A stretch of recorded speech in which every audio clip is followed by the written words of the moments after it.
नमस्कार and welcome to अपना classroom. दोस्तों, हम जिस टॉपिक की चर्चा आदि छोड़ के गए थे, आज हम उसी टॉपिक की चर्चा करेंगे, यानी कि झारखंड की अफवाह प्रणाली। और झारखंड की अफवाह प्रणाली से संबंधित जो नोट्स होंगे वो नोट्स हमारे जो टेलीग्राम चैनल है उसमें उपलब्ध होंगे। तो आप सभी जो नहीं जुड़े हैं टेलीग्राम चैनल से, वे लोग टेलीग्राम चैनल से जुड़ जाएं और वहाँ पर जो नोट्स मिलेंगे, हैंड रिटन नोट्स, वह पूरी तरह से वन लाइनर और आपकी प्रारंभिक परीक्षा को ध्यान में रख के बनाई गई है, जिसमें ये जो दो वीडियो मैं आपको दे रहा हूँ, उन दोनों वीडियो का एक नोट्स आपको पीडीएफ में मिल जाएंगे। आपको वहाँ पर वैसे भी पेज का नंबरिंग उसी अनुसार की गई है जो कि जिस अनुसार यहाँ पे क्लास चल रही है। तो जब पीडीएफ आपको मिलेगा तो उस पीडीएफ को आप डाउनलोड करके उसमें अपने अनुसार हाईलाइट करेंगे और जिन जिन बातों को मैं यहाँ वीडियोज में डिस्कस कर रहा हूँ, उन बातों को वहाँ पर अगर कुछ छूट जाती है तो उसे भी आप उसमें एंट्री कर लेंगे।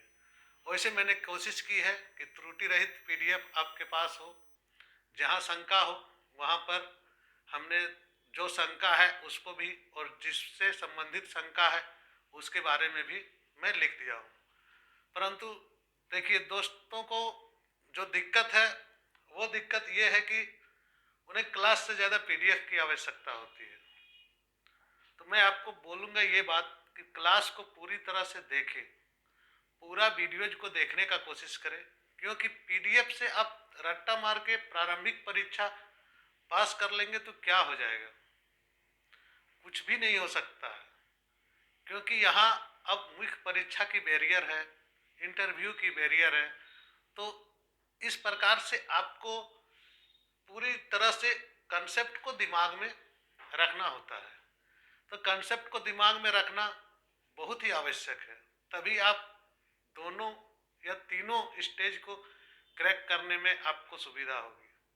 और आज जो करंट न्यूज आया है, जो करंट न्यूज आया जेपीएससी से संबंधित, यह न्यूज आपके कंपटीशन को 10 गुना और टफ करने वाली न्यूज है। यानी कि जो उम्र संबंधी जो विवाद थे वो यथासंभव मुझे लग रहा है कि समाप्त हो जाएगी और जो सामान्य वर्ग की उम्र सीमा है वह 40 वर्ष होने को है। और अगर वह 40 वर्ष हो जाती है तो आप मान लीजिए कि आप जो फर्स्ट टाइम अटेम्प्ट ले रहे हैं या जो सेकंड टाइम अटेम्प्ट ले रहे हैं, जिनकी उम्र अभी कम है, उनके लिए यह 10 गुना ज़्यादा टफ हो गया एग्जाम। क्योंकि अगर 40 साल सामान्य की हो जाती है तो ओबीसी की 42 साल हो जाएगी और फिर एससी एसटी का उसी अनुसार 5 साल बढ़ जाएगा। तो इसमें क्या होंगे, पुराने जो कैंडिडेट हैं, जो या तो किसी पद पर ऑलरेडी हैं और या तो अभी जिनकी तैयारी पूरी तरह से हो चुकी है, उनसे आपकी फाइट होगी। यहाँ क्या हो जाता है, जो नए कमर्स होते हैं या जो नए स्टूडेंट होते हैं, वे सोचते हैं कि नहीं हम तो पढ़ाई कर रहे हैं, परंतु वे लोग ऑलरेडी पढ़े हुए हैं। मैं आप लोगों को डिमोरलाइज नहीं कर रहा हूँ, आप लोगों को समझा रहा हूँ कि आप लोग जागिए और वीडियोज को पूरा देखिए। वो पार करके देखने वाला सिस्टम नहीं है। यहाँ पर पूरा वीडियोज को देखेंगे, कंसेप्ट क्लियर होगा, आपका रिजल्ट होगा। ज़्यादा से ज़्यादा लाइक और सब्सक्राइब कर ले, क्योंकि यहाँ से कंपटीशन टफ हो गई। इसका मतलब है कि आपको ज़्यादा से ज़्यादा प्रश्न को अटेम्प्ट करना होगा, क्योंकि ऑलरेडी जो पीछे के जो स्टूडेंट हैं, यानी कि जो जिनकी उम्र क्रॉस कर रही थी, वे लोग ऑलरेडी इतने ज़्यादा पढ़े हुए हैं कि आप वहाँ पर थोड़ा सा असहज महसूस हो जाएंगे। तो कोशिश करें, मैं वैसे आप लोगों को इस प्रकार का वीडियो दे रहा हूँ ताकि आप आसानी से, इतना तो कोई इंस्टीट्यूट में भी नहीं पढ़ाया जाता है जितना मैं आप लोगों को बता दे रहा हूँ। और ये नहीं है कि फालतू की बातें बता दे रहा हूँ, जितनी है अभी तक प्रश्न आए हुए हैं उन्हीं से संबंधित बातें मैं आप सभी से चर्चा कर रहा हूँ। तो आज जिस संबंध में हम चर्चा करेंगे या जिस बारे में हम बात करेंगे वह इसका दूसरा सेक्शन है। और इसके दूसरे सेक्शन में जो अफवाह प्रणाली का दूसरा सेक्शन जो था, हमने दक्षिण और दक्षिण पूर्व में बहने वाली नदियों के बारे में आपको बता दिया था, किन किन जिलों से होकर वे गुजरती है, ये भी बता दिया था। किससे क्या संबंधित था, इस बारे में भी मैंने बात कर ली थी। आपको मैंने दामोदर नदी के बारे में बताया पिछले वीडियो में। दामोदर से संबंधित कहाँ मिलती है, हुगली में डीवीसी का निर्माण 7 जुलाई 1948 को हुआ था। 25,000 किलोमीटर स्क्वायर पर यह फैला हुआ है। यह यूएसए की टेनेसी घाटी प्राधिकरण से संबंधित है। यह देवनद कहा जाता है, इसे बंगाल का सोक्का है।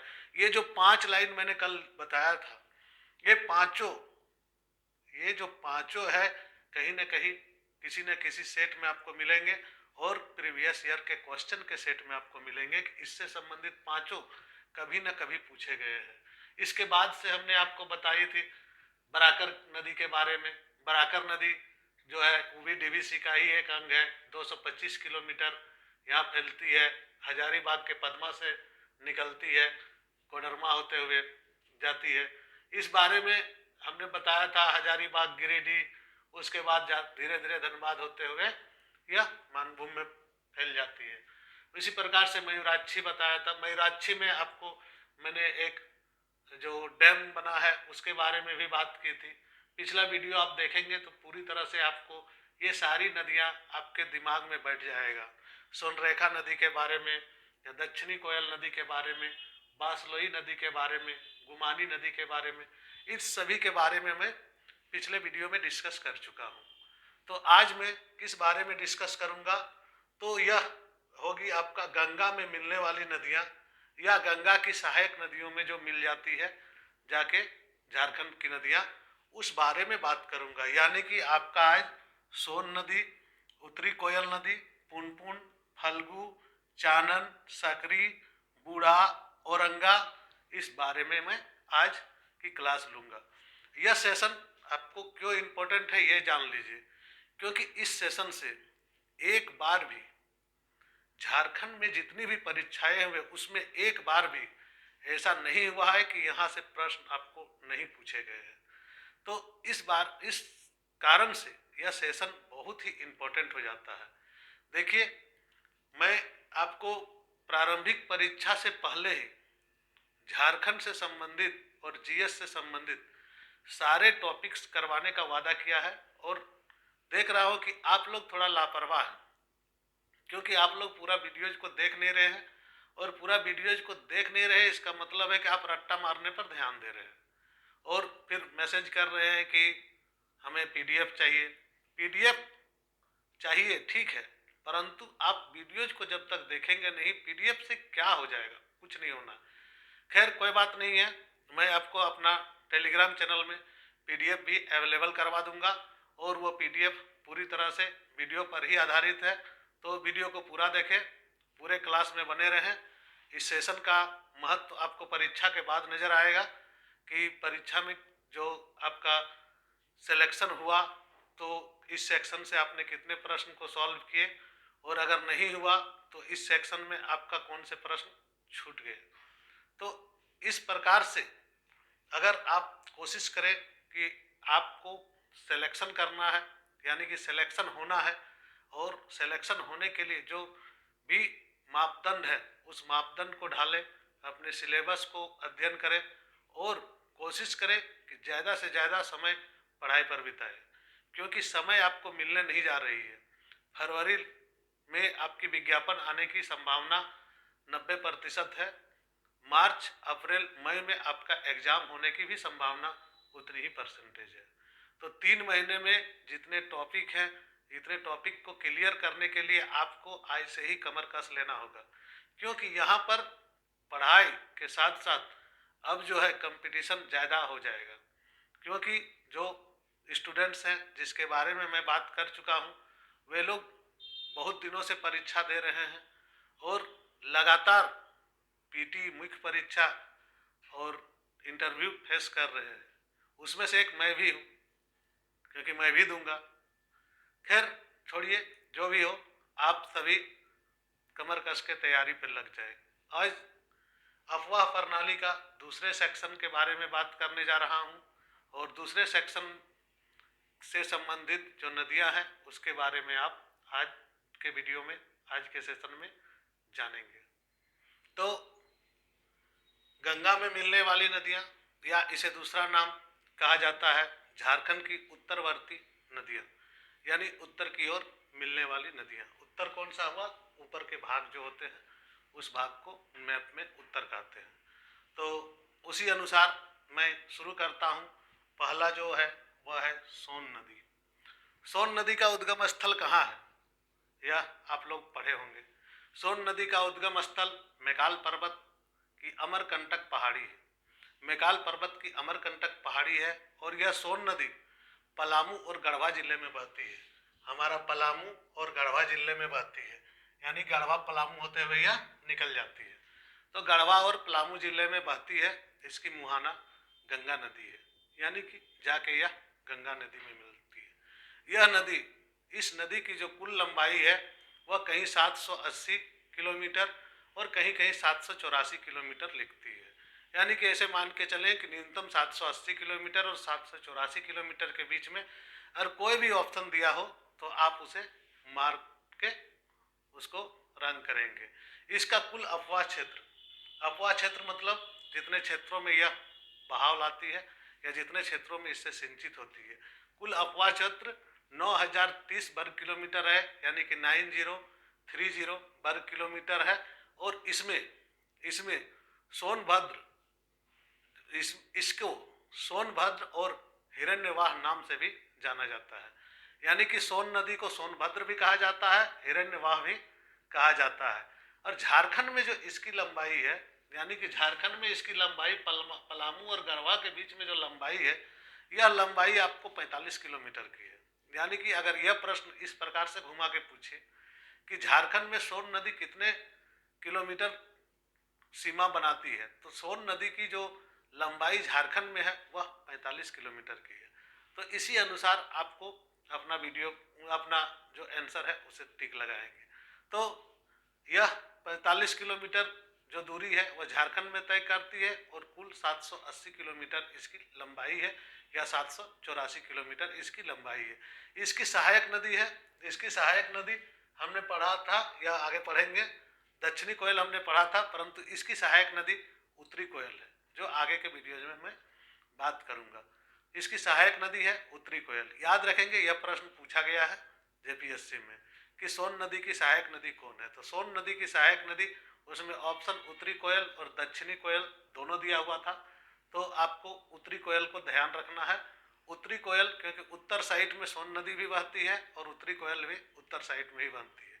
तो उस प्रकार से सोन नदी के साथ में उत्तरी कोयल, क्योंकि गंगा को आपको याद रखना है और बिहार को याद रखना है, क्योंकि गंगा नदी का अधिकतर क्षेत्र बिहार में है और बिहार उत्तर में पड़ता है झारखंड का। इस आधार पर अगर समझेंगे तो आपको समझने में भी आसानी होगी। तो पलामू और गढ़वा जिले में यह बहती है झारखंड की, और झारखंड की उत्तर पश्चिमी सीमा, झारखंड की जो उत्तर पश्चिमी सीमा है इसका निर्माण करती है। यानी कि उत्तर पश्चिमी सीमा मतलब इस सीमा का यह निर्माण करती है, इस सीमा का यह उत्तर पश्चिमी सीमा का यह निर्माण करती है। यह उत्तर है, यह पश्चिम है, यह पूर्व है, यह दक्षिण है। तो उत्तर पश्चिमी सीमा जो बनती है, यानी कि इस प्रकार से बहती है, तो उत्तर पश्चिमी सीमा का निर्माण भी करती है। इसका महत्व, इस नदी का सबसे बड़ा महत्व यही है कि यह झारखंड की सीमा को तय करती है। झारखंड की जो सीमा है, यानी कि जो बाउंड्री लाइन है, उसको तय करती है। इस प्रकार से सोन नदी का महत्व बहुत बढ़ जाता है, क्योंकि एक सीमा का निर्धारण करने वाली नदी जो है वह बार बार पूछा जाता है। और यह प्रश्न भी पूछा गया है कि सोन नदी का महत्व किस प्रकार से है। तो उसमें ऑप्शन आपका दिया गया था कि इसकी पानी पेयजल के रूप में प्रयोग की जाती है, इसकी पानी सिंचाई के रूप में इसका अधिकतर प्रयोग होता है, अधिकांश क्षेत्र में सिंचित क्षेत्र के में प्रयोग होता है। और उसमें एक ऑप्शन था कि क्या यह झारखंड और बिहार के बीच में सीमा का निर्धारण करता है। तो आपका ऑप्शन जो सी था वह इसमें सही होता। इसके पश्चात हम जाएंगे उत्तरी कोयल नदी। उत्तरी कोयल नदी रांची से निकलती है। देखिए, उत्तरी कोयल नदी रांची का जो पिस्का है, पिस्का का पहाड़ से निकलती है, और पिस्का का पहाड़ से जो पिस्का का पहाड़ का ढाल है उससे निकलती है। यानी कि पिस्का का पहाड़ बोलने का मतलब क्या है कि रांची का पठार, यानी कि पिस्का का जो क्षेत्र है, रांची का पिस्का मोड़ भी सुने होंगे आपने। रांची का जो पिस्का है वहाँ से यह नदी निकलती है और यह नदी जो है रांची के पठार के पाट क्षेत्रों में, हम उससे संबंधित वीडियो जो भी बनाए हैं, जो क्षेत्र है पाट क्षेत्र में से निकलकर यह ढालों में होती हुई, यानी कि रांची का जो पठारी क्षेत्र है उसके ढालों में होती हुई यह उत्तर की ओर बहती है। यानी कि रांची से यह उत्तर की ओर बहती है, इस साइड में यह रांची की ओर उत्तर की ओर बहती है। और इस दौरान इसकी जो लंबाई है कुल 255 किलोमीटर होती है, 255 किलोमीटर होती है लंबाई, और कहीं कहीं 260 किलोमीटर भी इसकी लंबाई नापी गई है। तो इस प्रकार से देखेंगे तो यह जो है 255 और 260 किलोमीटर का रेंज में यह आ जाता है। यह कहाँ कहाँ जाती है? रांची से यह जाती है गढ़वा, रांची से पहले जाती है लातेहार से गढ़वा से पलामू, और फिर यह सोन नदी में मिल जाती है। यानी कि रांची से यहाँ से पिस्का से निकलेगा तो यह लातेहार जाएगा, लातेहार पलामू गढ़वा, और फिर सोन नदी में जाके मिल जाएगा। इस प्रकार से यह सोन नदी में जाके इस अपना मुहाना बनाती है और फिर सोन नदी में जाके विलुप्त हो जाती है। इसमें यह मुख्य रूप से बरसाती नदी है, क्योंकि यहाँ की नदियाँ अधिकतर बरसाती नदी है। और इसकी जो दो सहायक नदियाँ, उसका नाम है औरंगा और अमानत। इसकी दो सहायक नदियाँ हैं जिसका नाम है औरंगा और अमानत। यानी कि औरंगा और अमानत नदी मिलती है और एक नदी और मिलती है इसमें, लेकिन इसलिए उसको इतना फोकस नहीं कर रहे हैं क्योंकि मिलने का जो क्रम होता है वो अधिकतर बरसात के टाइम में होता है, जिसके हम बूढ़ा नदी कहते हैं। जो बूढ़ा नदी है इसमें मिलती है, और इसी बूढ़ा नदी में यानी कि लातेहार में जो बूढ़ा नदी मिलती है, यही बूढ़ा नदी जब मतलब में आपका जो जलप्रपात है बूढ़ा घाघ जलप्रपात, यह जलप्रपात आपका बूढ़ा नदी में है और यही नदी यहाँ पर मिलती है। आपको पता होना चाहिए कि जो बूढ़ा घाघ जलप्रपात है, यानी कि लातेहार की बूढ़ा नदी पर जो बूढ़ा घाघ जलप्रपात है, यह जलप्रपात 142 मीटर ऊंची है, 142 मीटर ऊंची है। इसे लिख लेंगे, बूढ़ा घाघ 142 मीटर ऊंची है, जो कि झारखंड की सबसे ऊंची जलप्रपात होने का गौरव इसको मिला हुआ है। यानी कि झारखंड की सबसे ऊंची जलप्रपात होने का गौरव किसे है? बूढ़ा घाघ को। और यह किस नदी पर है? बूढ़ा नदी पर। चूंकि ऑलरेडी आगे मैं बूढ़ा नदी के बारे में भी बात करूंगा, इस सेक्शन में है। तो यहाँ पर हमने क्या क्या देखा कि उद्गम इसका क्या है? उत्तरी कोयल का पिस्का यानी कि रांची में उद्गम है, और रांची से निकल के यह लातेहार गढ़वा और पलामू को जाती है, और इस बार सोन नदी पर मिल जाती है। और सोन नदी जैसे ही जाते हैं अपने गंगा नदी पर जाके मिल जाते हैं, परंतु हमको मुहाना इसका याद रखना है, सोन नदी। और इसकी कुल लंबाई जो है, यह कुल लंबाई कितनी है? 255 से 260 किलोमीटर के दौरान इसमें औरंगा और अमानत और बूढ़ा नदी मिलती है, यानी कि 3 नदियां इसमें मिलती है। और इन दोनों का जो बूढ़ा नदी है उसमें बूढ़ा घाघ है, बूढ़ा घाघ जलप्रपात, जिसके जो झारखंड की सबसे ऊंची जलप्रपात है, और बूढ़ा घाघ जलप्रपात आपका लातेहार जिला में है। इसकी ऊंचाई 142 मीटर है। यहाँ तक क्लियर है?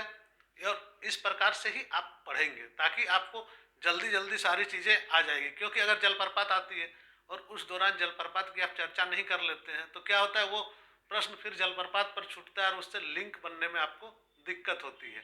तो यहाँ पर इस चीज़ को आप ध्यान देंगे और इस चीज़ को आप एकदम निश्चिंत होकर सुनेंगे। हम यहाँ पर कहने का मतलब यह है कि अगर आपको किसी भी प्रकार की शंका लगे तो कमेंट बॉक्स है आपके पास, आप कमेंट करें। जो भी प्रश्न इससे संबंधित हो उसको भी आप कमेंट करें, तो हम आपको उससे संबंधित कोई भी समस्या हो तो उसका PDF या उससे संबंधित वीडियोज में बना के आपको जरूर दूंगा, क्योंकि आपको पास कराना मेरा लक्ष्य है। चलिए आगे बढ़ते हैं। इसके पश्चात आते हैं हम पुनपुन नदी पर। जो पुनपुन नदी है वह उत्तरी कोयल। अब पुनपुन नदी पर हम आते हैं, ठीक है। पुनपुन नदी क्या है, कहाँ से निकलती है? तो यह हजारीबाग के पठार से निकलती है और पलामू और चतरा के बीच में बहती है। हजारीबाग के पठार किधर है? तो हजारीबाग आपका यहाँ पर है। हजारीबाग से ये जाती है चतरा, चतरा से फिर पलामू, पलामू होके आगे निकलती है। तो पुनपुन नदी हजारीबाग के पठार से निकलती है और पलामू और चतरा में बहते हुए फिर से वही जो सोन नदी है उसी में जाके मिल जाती है। तो हजारीबाग के पठार से निकलने वाली यह नदी है और इस नदी में बहुत छोटे छोटे जो है नदियां आके मिलती है और पलामू के मुहाने से यह निकलती है। चूँकि ऑलरेडी इसको इस प्रकार से नहीं देखें कि हजारीबाग के पठार से ही निकलती है, ऐसा माना जाता है कि हजारीबाग के पठार से जो निकलती है अनेक जो धाराएं होती है वह निकलती है और पलामू और चतरा के बीच में जो पुनपुन नदी है यानी कि पलामू के मुहाने में जाकर यह किससे मिलती है, जो सारी नदियां हैं एक साथ मिलके सोन नदी पर मिल जाती है। यानी कि सबकी जो सम्मिलित धारा है, यहाँ पर ड्रेनेज सिस्टम को आपको ध्यान रखना है, अफवाह प्रणाली को, क्योंकि सारी नदियां आपस में मिलती है, सारी जो जल राशि है मिलने के बाद वह जाके पुनपुन नदी का निर्माण करती है और वहीं से जो पुनपुन नदी आगे बढ़ती है और सोन नदी में जाके मिल जाती है। परंतु इस बीच में यह सोन नदी के समांतर बहती है, सोन नदी के समांतर बहती हुई यह सोन नदी के समांतर बहती हुई अंतिम में गंगा में जाके मिलती है। यानी कि सोन नदी का जो समानांतर नदी है वह भी पुनपुन नदी है और यह पलामू से निकलती है। यानी कि आप इसको इस तरह से समझेंगे कि हजारी या पुनपुन का सम्मिलित रूप हो जाएगा हजारीबाग से, परंतु अगर अलग अलग देखेंगे तो यह पलामू से निकलती है। तो यहाँ से कोई जल राशि निकलती हुई जाती है आपकी चतरा होते हुए पलामू में और पलामू में जाके यह पुनपुन जो नदी है यह पुनपुन नदी कहलाती है। और ये जो हमारे इससे पहले जो पढ़ा आपका सोन नदी, और सोन नदी का यह समांतर बहते हुए गंगा नदी में जाके मिलती है। तो दोनों गंगा नदी में ही मिलती है। यानी कि सोन नदी के समानांतर जाती हुई एक अगर कोई नदी है तो वह पुनपुन नदी है। ध्यान रखेंगे दोस्तों कि यह प्रश्न इस प्रकार से भी पूछा जा सकता है कि इनमें से कौन नदी है जो सोन नदी के समानांतर बहती है। तो सोन नदी के समानांतर पुनपुन नदी बहती है और यह पवित्र नदी के रूप में भी जाना जाता है। हिंदू धर्म में इस नदी का काफ़ी महत्व है, यानी कि पुनपुन नदी का हिंदू धर्म में काफ़ी बड़ा महत्व है और इसे पवित्र नदी के रूप में इसकी पूजा भी की जाती है। पुनपुन नदी को पवित्र नदी के रूप में पूजा की जाती है और इसका दो उपनाम भी है। इसका दो उपनाम क्या क्या है? इसका दो उपनाम है, एक है किक्कट नदी और दूसरा है बामा गाधी। बामा गाधी और किक्कट दो इसका उपनाम है और दोनों उपनाम के साथ यह जानी जाती है। और गंगा में मिलने से पूर्व, गंगा में जब मिलती है इससे पूर्व जो है दो नदियां इससे फिर मिलती है।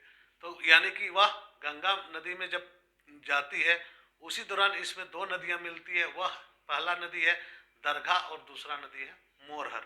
पहला नदी दरघा और दूसरा नदी मोरहर जब गंगा में यह मिलने जाती है तो उस दौरान आपका मोरहर और आपका जो गरघा गरघा दो नदी है वह इसमें मिलती है। और यह मुख्य रूप से पलामू और चतरा जिले को यह मतलब इसका मुख्य क्षेत्र है। यानी कि अफवाह क्षेत्र जो है हजारीबाग से पलामू और चतरा जो है इसका मुख्य अफवाह क्षेत्र माना जा सकता है।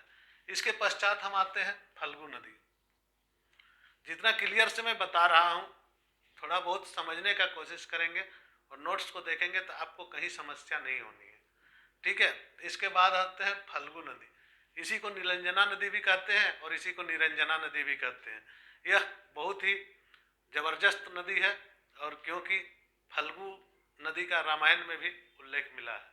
आपको पता है कि भगवान रामचंद्र जी जिस नदी पे पिंडदान किए थे अपने पूज्य पिता श्री दशरथ महाराज जी का, वह फल्गु नदी ही था। यानी कि फल्गु नदी पितर पक्ष में बहुत ही इम्पोर्टेंस रखता है और फल्गु नदी में पूरे हमारे हिंदू समाज के लोग यहाँ आते हैं और तर्पण करते हैं। यह नदी गया में बहुत ही विशाल है, यानी कि बहुत चौड़ी क्षेत्र में बहती है और बिहार के गया में इससे संबंधित जो पितर पक्ष का मेला है वह भी लगता है। खैर यह सब बातें हैं, परंतु हम इसकी देखेंगे कि कहाँ से निकलती है। तो यह निकलती है आपका छोटा नागपुर के पठार का उत्तरी क्षेत्र से, यानी कि छोटा नागपुर पठार के उत्तरी क्षेत्र से निकलती है। और जैसा कि मैंने बताया कि यह झारखंड में उद्गम है, परंतु इसका बहाव सबसे ज़्यादा बिहार में है, और बिहार में गया में इसकी चौड़ाई बहुत ज़्यादा है। और फल्गु नदी का सबसे बड़ा इम्पोर्टेंस यही है कि पितर पक्ष के टाइम में यहाँ पर लोग तर्पण करने के लिए आते हैं, और हिंदू धर्म का सबसे महान नदी है। इसलिए यह इम्पोर्टेंट है क्योंकि इसमें संबंधित जो प्रश्न है वह यह होता है कि फल्गु नदी का जो उद्भव है वह कहाँ से हुआ है। तो फल्गु नदी का उद्भव झारखंड से हुआ है, और अगर हजारी छोटानागपुर का पठार ऑप्शन में रहेगा तो आप छोटानागपुर का पठार को उसमें से टिक मारेंगे। तो फल्गु नदी के बारे में आपका हो गया, और फल्गु नदी से संबंधित जो बात है उसके बारे में आप जान लिए। चलिए इसके आगे यहाँ से जो नदियाँ आएगी वह नदियाँ छोटे छोटे हैं, और बहुत ज़्यादा इससे संबंधित प्रश्न भी नहीं पूछे गए हैं, परंतु आप इसको नज़रअंदाज करके ना चलें, क्योंकि JSSC की परीक्षा में यहाँ से प्रश्न पूछे गए हैं। चानन नदी के बारे में पूछे गए हैं, चानन नदी में कितने नदियों का संगम होता है। तो चानन नदी जो है, चानन नदी मुख्य रूप से चानन क्यों बोलेंगे, इसको पंचानन भी बोलेंगे तो दिक्कत नहीं है। इसका पहले नाम पंचानन ही था, इसका पहला नाम पंचानन था, उसी को चानन लास्ट में मतलब धीरे धीरे वो अपभ्रंश होते गया और उसका नाम चानन होते गया, चानन हो गया। तो यह छोटानागपुर के पठार से निकलती है, यानी कि उत्तरी क्षेत्र से ही निकलती है, छोटानागपुर के पठार से निकलती है। यह पांच नदियों का संगम है, इसलिए इसे पंचानन कहा जाता था, इसे पंचानन कहा जाता था, या कहीं कहीं पंचाने भी कहा गया है। और इसमें जो पांच नदियां हैं वह नदियों का नाम आपके लिए इम्पोर्टेंट है, यानी कि पांचों धाराओं का नाम आपके लिए इम्पोर्टेंट है। इस पांच धाराओं में पहला तो चानन हो गया, दूसरा हो गया पेमार, पेमार मिलता है इससे, फिर मिलता है इससे तिलैया, फिर मिलता है इससे घरांजे, और फिर मिलता है इससे महाने। यानी कि पेमार, तिलैया, घरांजे और महाने और चानन, ये तीन नदियां मिला के पंचानन बनता है, और पांच नदियों का यह संगम है। मुख्य रूप से इसका जो मुहाना है वो सकरी है, यानी कि छोटानागपुर से निकलकर यह सकरी में, बिहार में जो सकरी बिहार शरीफ में जो पड़ता है, वहाँ से सकरी से निकल के वह बिहार शरीफ से आगे की ओर बढ़ जाता है। परंतु इसका अंतिम जो किस नदी से मिलता है इस बारे में हमारे पास इसकी कोई जानकारी नहीं है, और ऐसा प्रश्न पूछा भी नहीं गया है। तो इसमें चानन में आपको क्या है, पांच धाराओं का इसमें मिलन होता है, और पांचों धाराओं का नाम चानन, पेमार, तिलैया, घरांजे और आपका महाने है। यह चारों आपका जरूरी है जानना, और इसे जाने। इसके पश्चात आपका सकरी है, क्योंकि हमने चानन नदी को मिलाया सकरी नदी में, सकरी नदी में मिलने के बाद वो बिहार शरीफ की ओर जाती है।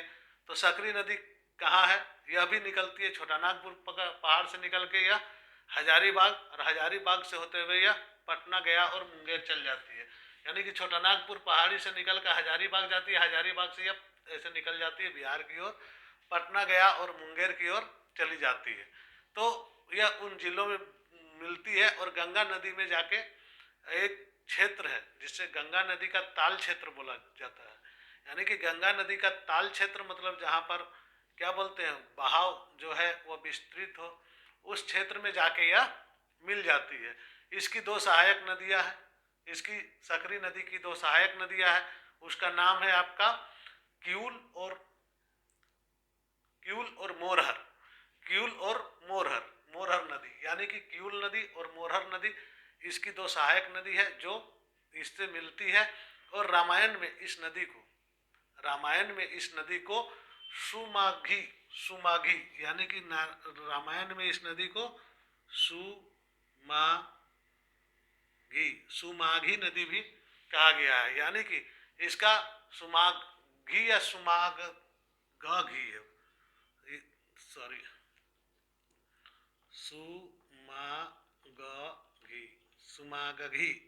सुमाघी के नाम से भी इसे जाना जाता है। यानी कि रामायण में इसे सुमाघी कहा गया है। यह नदी ठीक उसी प्रकार से है जैसे कि कोसी नदी है, और जैसे कि हमारा बंगाल का शोक दामोदर नदी है। यानी कि मार्ग परिवर्तन करने में यह नदी माहिर नदी है। यह नदी मार्ग परिवर्तन करती थी, यह नदी मार्ग परिवर्तन कारण यह बदनाम नदी है, क्योंकि मार्ग जब परिवर्तन करती है बरसात के दिनों में तो यह बाढ़ ले आती है, और बाढ़ के कारण कई घर और कई जनजीवन तबाह हो जाते हैं। तो सकरी नदी सकरी नहीं रह जाती है उस समय, यानी कि सकरी नदी में बाढ़ आ जाती है, वो रास्ता चेंज करके बहुतों को संकट में डाल देती है, यानी कि सकरी नदी कुख्यात है, तो कुख्यात नदी क्या गिनती में आती है।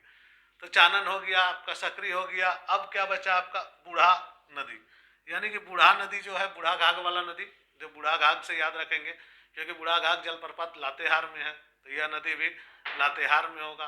तो यह नदी लातेहार के महुआ टांड़ प्रखंड में जो गांव है वह गांव सरेदांग का पाट क्षेत्र से बहती हुई सरेदांग का पाट क्षेत्र से बहती हुई दक्षिणी कोयल नदी में मिल जाती है। इसका सबसे बड़ा इम्पोर्टेंट यही है कि इसमें बूढ़ा घाघ जलप्रपात है, और बूढ़ा घाघ जलप्रपात जो है झारखंड की सबसे ऊंची जलप्रपात है। बूढ़ा घाघ जलप्रपात झारखंड की सबसे ऊंची जलप्रपात है। इसके पश्चात हम दो और नदियों की बात करेंगे, वह दो नदी है औरंगा और अमानत। औरंगा और अमानत। औरंगा और अमानत। औरंगा नदी किसको लातेहार, यानी कि लातेहार का जो किसको प्रखंड है उसका उलदगा गांव, यानी कि लातेहार के किसको प्रखंड के उलदहा गांव से निकलती है और उत्तरी कोयल नदी में मिल जाती है, और उत्तरी कोयल नदी में मिल जाती है। यह इसका सहायक नदी इम्पोर्टेंट है घाघरी गोवा। इसका सहायक नदी घाघरी गोवा नाला गगारी और सुकरी, यह चार इसकी सहायक नदियां हैं, यानी कि इसके अलावे चार नदियां और इससे मिलती है। यह मनिका की दक्षिण, मनिका जो विधानसभा क्षेत्र है, मनिका जो क्षेत्र है उसका दक्षिणी भाग में बहती है। और सबसे बड़ी इम्पोर्टेंट इसका है जो प्रश्न पूछा गया है, यह लेस्लीगंज और बरवाडीह प्रखंड के बीच में सीमा रेखा कौन सी नदी बनाती है। देखिए यह प्रश्न इंटरव्यू में पूछा गया था एक बंदे को, और हमारे मित्र ही थे, और उन्होंने इसका जवाब बहुत ही सटीक दिया था। आज है कहीं पोस्टेड, नहीं बताऊंगा। वह लेस्लीगंज और बरवाडीह प्रखंड के बीच में सीमा बनाती है, यानी कि इस नदी को इस प्रकार से भी पूछा जाता है, यानी कि कहाँ प्रश्न पूछ दिए जाएंगे इसका कोई गारंटी नहीं है, और इंटरव्यू का तो खैर कोई गारंटी ही नहीं है, इसलिए कंसेप्ट को क्लियर रखें। क्या है कि यह लेस्लीगंज और बरवाडीह प्रखंड के बीच में बहती है और उस दोनों का सीमा निर्धारण करती है। और हम ही लोग के यहाँ से कोई प्रश्न पूछ देंगे कि रांची में जो नदी बह रही है वह नदी किसके किसके बीच में सीमा बनाती है, या स्वर्णरेखा नदी किस बंगाल और झारखंड के बीच में कहाँ सीमा बनाती है, कौन से प्रखंड मिलते हैं। तो इस टाइप के क्वेश्चन उन कैंडिडेट को पूछा जाता है जो वहाँ के निवासी हैं, जो वहाँ के निवासी हैं उसको इस प्रकार के प्रश्न होते हैं। देखिए कुछ प्रश्न ऐसे हो जाते हैं ना, जो आपका जो बायोडाटा जो देते हैं ना उससे संबंधित प्रश्न हो जाते हैं। इंटरव्यू जो पैनल में लोग बैठे हुए रहते हैं, जब शुरू में तो बहुत सारे प्रश्न होते हैं उनके पास, बहुत सारे प्रश्न होने के कारण जो शुरू के जो कैंडिडेट पहुंचते हैं, इंटरव्यू जिनकी होती है उनको जितने प्रश्न पूछते हैं उस अनुसार वे लोग जवाब भी देते हैं, और वह प्रश्न चूंकि ऑलरेडी आउट हो चुका होता है, बाहर आएंगे कैंडिडेट तो ऑटोमेटिक है कि अपने दोस्तों के साथ डिस्कस करेंगे, दूसरा दोस्त फिर वहाँ इंटरव्यू में जाएंगे तो वो प्रश्न तो रिपीट नहीं किया जा सकता है। तो होता क्या है, अंतिम समय में इंटरव्यू के जो अंतिम दौर होता है उस समय उनके पास प्रश्नों की कमी होने लगती है, तो वे लोग चाहते हैं कि आप अपना प्रश्न खुद निर्धारित करें। तो इस कारण से आपको एक सवाल दाग दिया जाता है, वह सवाल होता है कि आप अपने बारे में बताएं, आपका सिलेक्शन क्यों करें। इस टाइप के जो प्रश्न होते हैं वह आपको प्रश्न पूछने वाले जो होते हैं, इस तरह के प्रश्न जो पूछने वाले होते हैं वे जो इंटरव्यूअर होते हैं, यानी कि हमारे जो इंटरव्यू ले रहे होते हैं, वे अपनी चालाक नीति के तहत, यानी कि अपनी उच्च गुणवत्ता के तहत यह प्रश्न पूछते हैं, ताकि आप उस प्रश्न को इस प्रकार से जवाब दें कि आपको उससे संबंधित प्रश्न पूछे जाए। जैसे कि आपको प्रश्न पूछा जाएगा कि आप कहाँ से रहने वाले हैं, आप बोलेंगे रांची के रहने वाले हैं, तो उससे संबंधित प्रश्न आ जाएंगे आपको कि रांची यूनिवर्सिटी की स्थापना कब हुई, रांची में कौन कौन सी नदियां बहती है, रांची का मौसम ठंड में कितने डिग्री सेल्सियस तक चली जाती है। इस तरह के प्रश्न आपको पूछे जाएंगे। आप अपना एजुकेशन जैसे बताएंगे कि हमने रांची यूनिवर्सिटी से पढ़ा है या हमने बीआईटी मेसरा से पढ़ा है, तो बीआईटी का फुल फॉर्म क्या था, बीआईटी की कब स्थापना हुई, तो बीआईटी छोड़ के आप इस क्षेत्र में क्यों आए। खैर ये सब बाद की बातें हैं। प्रारंभिक परीक्षा में प्रारंभिक परीक्षा की तरह पढ़ें और अभी आप इसलिए कंसेप्ट को क्लियर रखें क्योंकि कभी भी कुछ भी हो सकता है, पास करेंगे तो प्रश्न आ ही सकते हैं। इसके पश्चात है अमानत नदी। वह हाँ चलिए, औरंगा नदी के बारे में बात हो गई। यह मनिका के दक्षिण भाग में बहती है और यह लेस्लेगंज और बरवाडी प्रखंड के बीच में आपका जो सीमा रेखा है उसका निर्धारण करती है, यानी कि लोहरदगा, लातेहार और पलामू में बहती है। लोहरदगा, लातेहार और पलामू में बहती है। यह है लातेहार, लोहरदगा और पलामू। लोहरदगा, लातेहार और पलामू में बहते हुए निकल जाती है। तो ये हो गया आपका औरंगा नदी। इसके पश्चात एक नदी और बचती है, वह है अमानत, जो मैंने लिखाया किताबों में और दिया होगा, परंतु मैंने जो लिखाया उसमें औरंगा अमानत को दिया। यह 100 किलोमीटर बहती है, 100 किलोमीटर इसकी दूरी है। इसका उद्गम चतरा में है और यह भी उत्तरी कोयल नदी में जाके मिल जाती है। इसकी सहायक नदियां है जिंजोई, मैला, जमुनिया, खेरा, चाको, सलाही और पाटन। यह इसलिए इम्पोर्टेंट है क्योंकि अमानत नदी में सबसे ज्यादा नदी द्रोणियां मिलती है, क्योंकि इसमें 1 2 3 4 5 6 7 अगर काउंटिंग करेंगे तो सब में 5 या 6 मिली है, परंतु इसमें 7 मिलती है। और खुद अमानत 8 नदियों का यह जो द्रोणी है वह मिल के जाती है और जाके उत्तरी कोयल में मिलती है, यानी कि सबसे ज़्यादा नदी इसी में मिलती है। और यह लेस्लीगंज और पाटन के बीच में सीमा बनाती है, इसलिए यह दोनों इम्पोर्टेंट हो जाता है।